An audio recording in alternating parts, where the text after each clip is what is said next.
Members of Council, the general public, I'd like to call this meeting to order, the meeting of Policy and Priorities Committee for the date March 19th, 2018. Moved by Councillor Lane that the agenda for the March 19th, 2018 regular meeting of Policy and Priorities be adopted. Any changes or amendments? Hearing none, all in favor? Carried.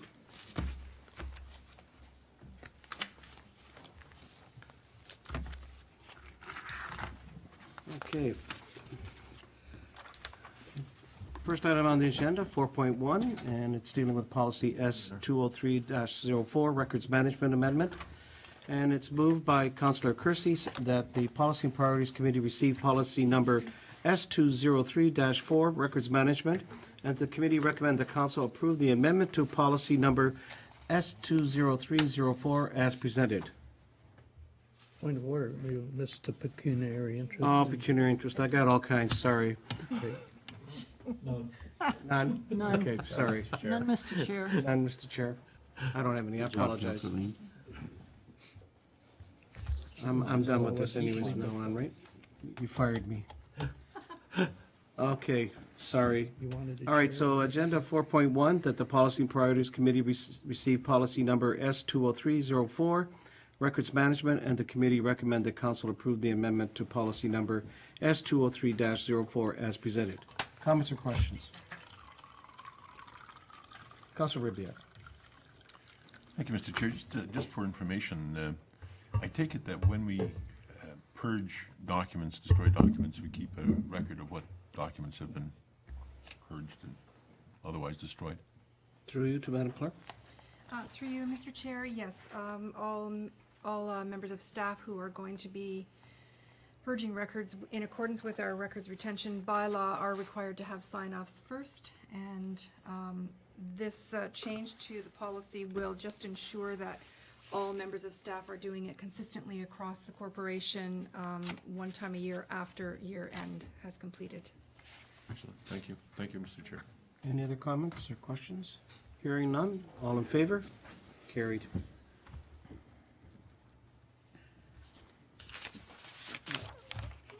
Item 4.2, Security Deposits Policy, moved by Councillor Durley, that the Policy and Priorities Committee receive the Security Deposits Policy, and the committee recommends the council approve the Security Deposits Policy attached hereto as Appendix A and as presented. Comments or questions? Councillor Kersey. Thank you, Mr. Chair. Through you to our Director of Planning. I'm very pleased that we're going to have a very consistent policy. How are the fees that are reflected here in comparison to our current fee structure? Madam Director. Mr. Chair, through you, these are securities that we obtain in development agreements, whether they're site plan agreements, subdivision agreements, and the like, where we ask the developers to put up security for the works. So these are not kind of application fees. And this is the practice that what we've been doing. In the past, we've just never had a written policy, so we felt it was important to put a policy in place. So it's not a surprise to anybody in the development community. So just to make it very clear to the public, there's no change in the fee structure. It's still based the same percentage of the estimated fees to provide the servicing, et cetera. That's correct, and the developer provides us with the estimate of fees. So primary services in a plan of subdivision are all your underground services, the water, sewer, storm, and your first course of asphalt and your curb. Secondary services are usually your landscaping, so the boulevard trees, the sidewalks, and the top course of asphalt. That has stayed the same, and that's what the engineering standards are, how they are written, and so it's consistent with that. And then any off-site works in the site plan application, if there's off-site works that are contemplated, then that is also 100% of the security for that, because that's doing work in the town's road allowance typically, and or in the regional road allowance, and so we want to ensure that we get full securities for that. And so Just yes, a it is follow-up. no change to what the Just as a practice. follow-up. Perhaps, Madam Director, you could just clarify why the town collects these fees and what the purpose of them are. So these are securities to ensure that the work is done in accordance with the town standards. So we collect this and have this money. Should a developer default and not do the work, then we have the funds to either do the work ourselves or take legal action against the developer. Once the work is completed and we are satisfied that the work is completed for a site plan, the security is returned to them. And in the subdivision, the securities are after the maintenance period of the service that it's returned. Thanks for the clarity. Thank you, Madam Director. Councillor Durley. Thank you, Mr. Chair. I think you did touch on some of that, Madam Planner. I have received some calls from some folks about things haven't been done after 2 or 3 years or 4 years or whatever after these things are going. Is there a time frame in there? Like, I'm not reading a time frame. You did indicate that after a certain point in time, funds are given back. However, is there a time frame under which the developer is required to complete, for example, trees and sidewalks and boulevards and so on? So in the actual agreements, whether it's the site plan agreement or the subdivision agreements, they specify the time frame. So it's not part of the policy, it's in the agreement document that specifies the time frame. And there are typical time frames that are there, so that in a plan of subdivision, generally you want your street trees and your sidewalks to go in once a certain percentage of the subdivision is built out. Whether that's 50% or 65%, you negotiate that with your developer at the time you're negotiating the subdividers agreement. And so that's when those things come in. Certainly if, you reach that 60% occupancy of that subdivision and it's January, nobody's gonna be pouring concrete sidewalks in January or planting trees in January. So, there is the grace period in terms of it has to happen then in early spring. And so we work with the developers to ensure that that work happens. Again, the agreements have clauses in them. Should the developer not do that, we have to serve them notice. And then if they're in default after we've served them notice, then we're able to draw on their securities to get the work done.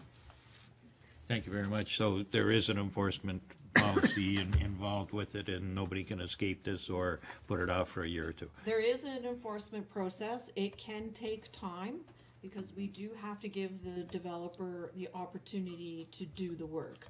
And we give him notice, and if he hasn't acted on it within a certain period of time, then we would draw down on the securities. Okay. But certainly we try to work with the development community to get the compliance with the agreements.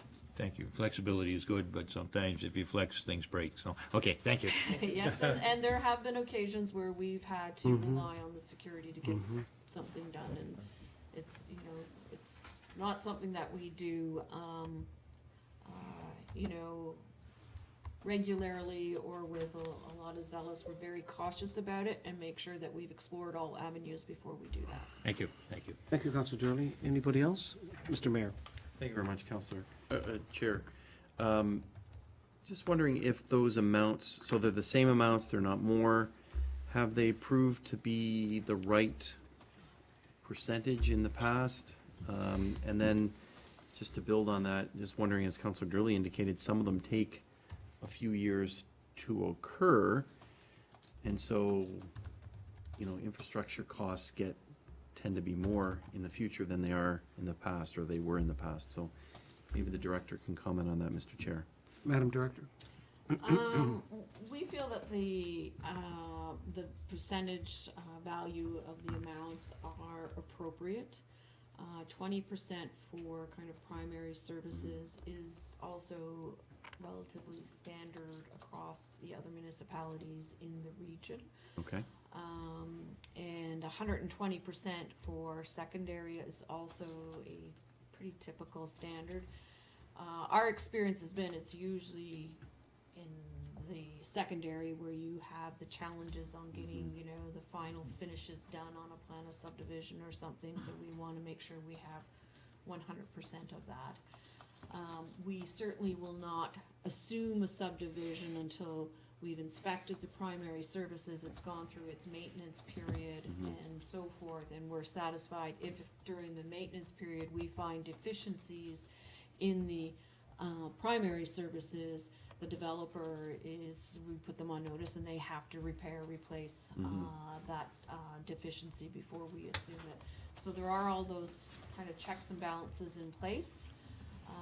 And we feel that the amounts that we've secured in terms of the percentage amounts are certainly consistent with the practice of other municipalities in the area and will provide us with appropriate funds to get the work done. Okay, thank you very much. These are security deposits for Planning Act. I don't know if it needs to say that. Or are we going to be adding, like there's other security deposits we take, somebody doing work on their house, and then sidewalk security deposit, et cetera. So I was kind of, as I was opening this and rereading it, before the meeting, I had thought, geez, I wonder if those should be in here as well. How are those dealt with? Do we have policies for that? Will you be bringing that forward?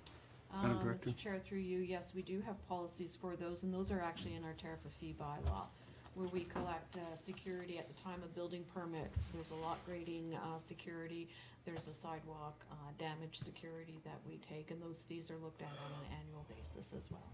Okay, great, thank you. Mr. Mayor, anything else? Anyone else? Mr. Chair. All in favor? Carried. Thank you. Okay, item 4.3, CIP program and funding. Moved by Councillor King, recommended that the Policy and Priorities Committee receive the report on the review of the Community Improvement Program and funding, and recommended Council approve the following: that the reserve for the CIP program be increased by $85,000 in 2018, $95,000 in 2019, $55,000 in 2020 and onward. That the CIP programs be suspended for 2 years, and 3, that the Commercial Building Improvement Loan, the Public Art Grant, and Planning Fees Grant be removed from the list of approved programs. Comments or questions? Councillor Kersey. Thank you, Mr. Chair. It's rather amazing that this program's been in place for 10 years. I remember when it was actually enacted. And, Mr. Chair, I'd just like to comment that when one looks at the impact in the private sector of a investment of public funds, the impact is rather dramatic. We've estimated that we've invested $934,000, and that the investment from the public sector or private sector is $5.7 million. And I would guess that it would be in excess of $5.7 million. So it's holding true to the story that the region found when they looked at theirs. Theirs was somewhere in the $9 for every dollar spent, and I would bet if you examine the whole picture, it's probably closer to that than the six times. So it's money well spent. It certainly has changed the face of those buildings that have gone forward and applied for the programs and taken advantage of those programs. And I think it's had a nice impact on our downtown core. I understand the reasoning for the changes that are being put forward. I'm wondering whether, given that the region is also taking a look at their program, whether now might be an appropriate time, maybe during the 2-year hiatus, that we examine the entire program, look at those areas that are designated, amending those areas, increasing, decreasing, looking at other areas, looking at the wording, looking at the programs that we're supporting. I think it might be an appropriate pause to look at the entire program, given that we've had 10 years at the table. Why haven't we had the uptake in certain areas? What could we do to motivate it or stimulate it? And I think the original envisionment when the program was put forward, that at some point in time there would be a pause taken and the whole program would be examined. And perhaps given the circumstances and the recommendations from staff, it might be appropriate to undertake a full review of the entire program. I would like to see that, actually, Mr. Sheriff. Thank you, Counselor. Madam Director, would you like to comment on that, or Mr. CEO? Mr. Chair, through you, certainly I think it's worthwhile to do that and to perhaps sit down and meet with people that have taken advantage of the program and found out what worked and what didn't work from their perspective as well. We are having some conversations with the region and are meeting with the people who are involved with the region program this week, as well, to again understand, you know, their successes and their failures, and what's working or not working well for them. And there's been, I think, some challenges in the past in terms of coordination where there is some similar programs that the region also approves and offers funding for, and the flow through of cash on that has been somewhat of a challenge. And so we're meeting to discuss some of the administrative matters with the regional program and what they need in terms of reporting from the local level as well. So certainly during this time period, it is, you know, certainly worthwhile to take a some look at that the program, and as you've indicated, to also look at whether or not there are other areas that could benefit from similar types of programs. Great. Counselor, anybody else? Counselor Ribiak. Thank you, Mr. Chair. Just a couple of things. First of all, just to build on Councillor Kersey's call for review of the program and the response that we got from the director. I think an examination of the applications received, including those that might not have succeeded, would be excellent to look at. I know that in Fenwick there were at least 2 applications, one from a business that was turned down because it was not within the CIP area, but it was a well-established, long-standing business that at least considered itself to be a part of the environment, and another that abandoned their application for, and at this point I can't recall the reason, but there must have been reasons why a CIP grant application was started and then left on the table. So those reasons, I think, would probably be useful in the examination as well. The second is just a very practical question. I take it this hiatus is not going to leave any application that might be started in the pipeline. No one's going to lose on that basis. We Madam Director? currently have, Mr. Chair, through you, we do currently have one property that has made application for I think 4 of the programs. So if we do put this on hold for 2 years, they may be impacted. For you, Mr. Chair, I just wonder whether the hiatus might commence after some work has been done on those applications. If people are taking up the invitation that we extended to them and looking to provide the benefit that we expect to get from it, to allow those to wither on the vine might not serve the purpose either. I wonder whether some consideration might be given to at least considering those applications before accepting any others and then taking that hiatus. Madam Director, some sort of a compromise approach? Well, that puts the fund in a bigger deficit than what it will be at the end of this year if we do that. That's what we need to know. And so that's, you know, certainly something for council to consider. We anticipate that by the end of this year, the fund will be somewhere around $36,000 in a deficit. And then there's another, next year, another $100,000 that we anticipate will have to be paid out. And so I will take your direction, but at this point in time, just knowing what we have in terms of the funding for this program, it will have an impact.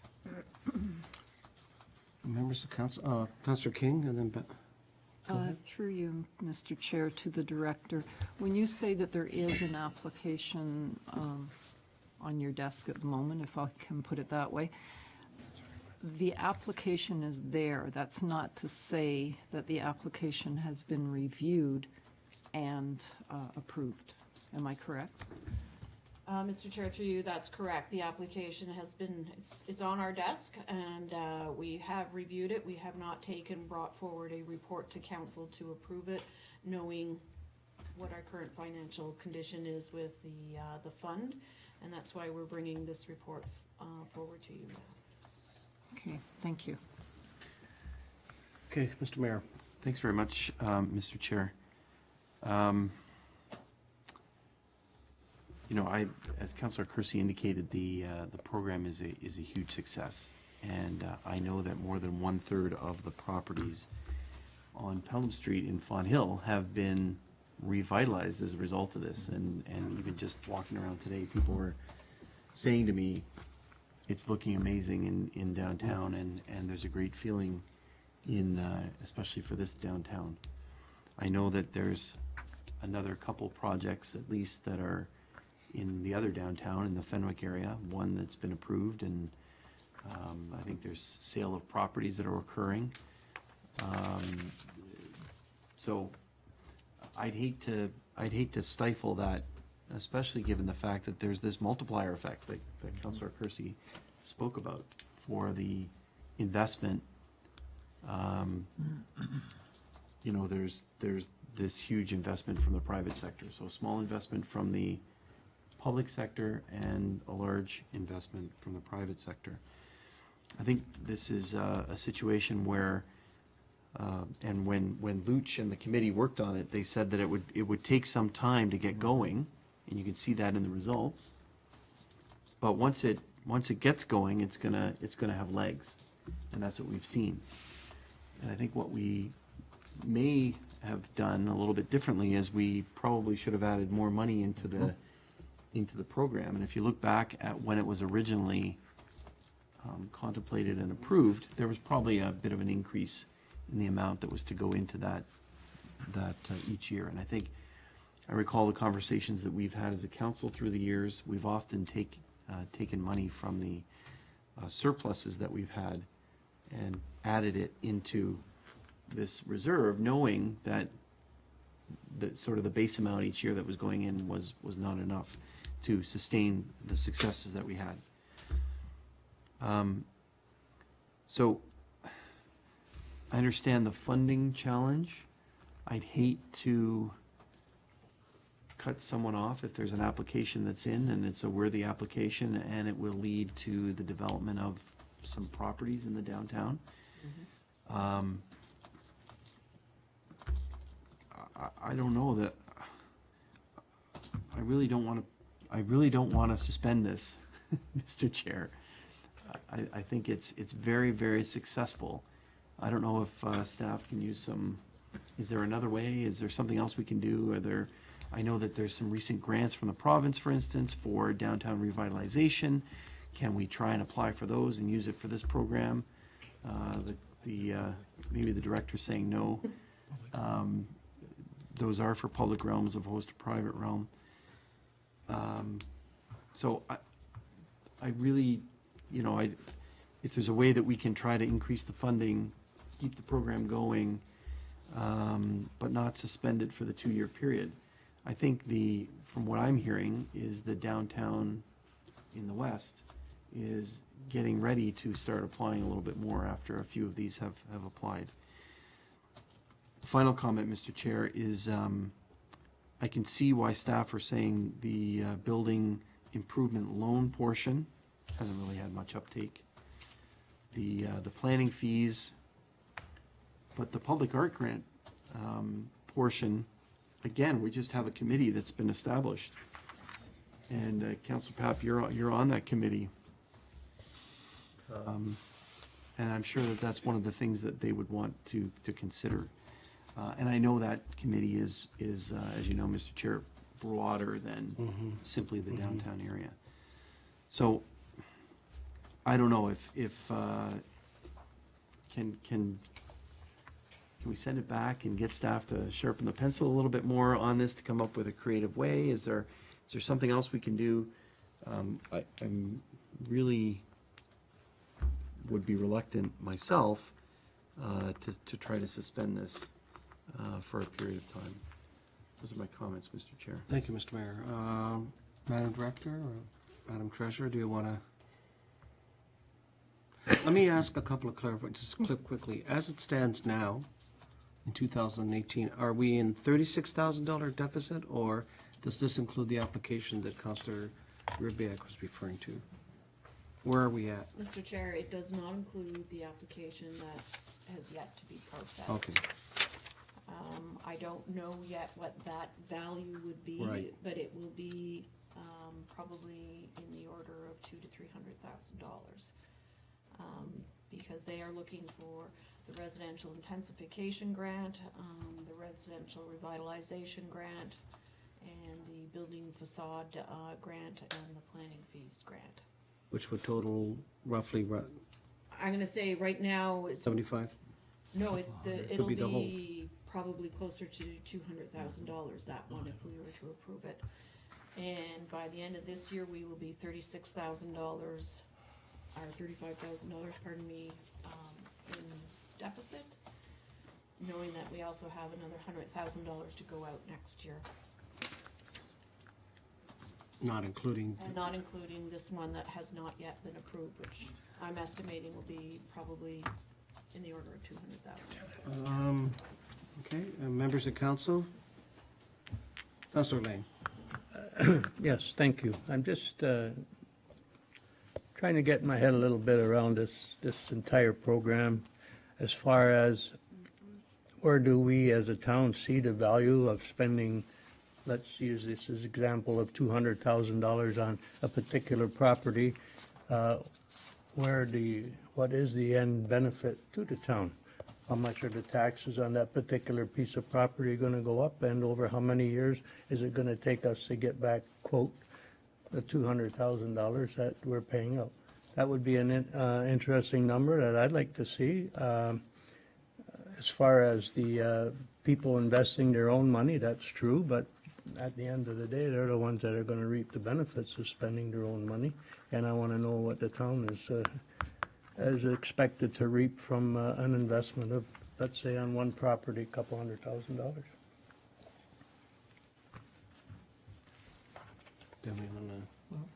Councillor Kersey? If one were to take an average mill rate and apply it to $5.9 million, it's gonna tell you how much the improved tax base is. And it doesn't take long to multiply that out, and the town's got its monies back very quickly. And any municipality that has undertaken these programs over time always come out ahead, always. Okay, so we're at Councillor Ribbiak? Thank you. What we're describing, I guess, is a cash flow That's what I was issue. thinking. Right. I mean, we know that it has value, and we know the money will come back. It's only a question of how do we squeeze it out of the revenues that we're currently getting. I think it requires study. I really am loath to let Open. our success, or the program's success, destroy the program. I think that would be a strategic mistake. Yeah. So I wonder whether we can't figure out some way of squaring that circle and coming up with a plan by which we can at least deal with the applications that are current. I can understand saying to the community, listen, we need to take a break for a little while on new applications, but anyone who's taken up our invitation to apply in good faith, I think, because of the benefit it provides us, I think we ought to at least proceed with that. I wouldn't mind seeing a rework on that plan. That's, Mr. CAO. Thank you, Mr. Chair.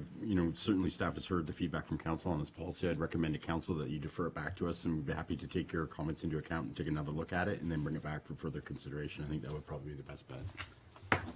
Agreeable? I think that's perfect, Mr. Chair. I was gonna throw out that we convene a how might we session, but perhaps that's not even necessary. We'll do that internally. Yeah, perfect. And then bring something back to us. Yep. So what we need, if you're agreeable, is we need a motion to refer to staff. He's deferred to staff. Okay, moved by Councillor Ribbiak. We don't need a second. No, all in favor? All in favor? Okay, and then this one, Madam Clerk, we just don't deal with that. Yep, refer back to that. Okay, Yeah. good idea. All right, moved by Councilor Ribbiak that the regular meeting of this committee be adjourned till the next regular meeting scheduled for Tuesday, April 3rd, 2018. This meeting is hereby adjourned. So moved. So voted on. Thank you. All in favor? All in favor, pardon me, I guess they were. I know, I appreciate all that, but I just want somebody to show me It's over. it's over.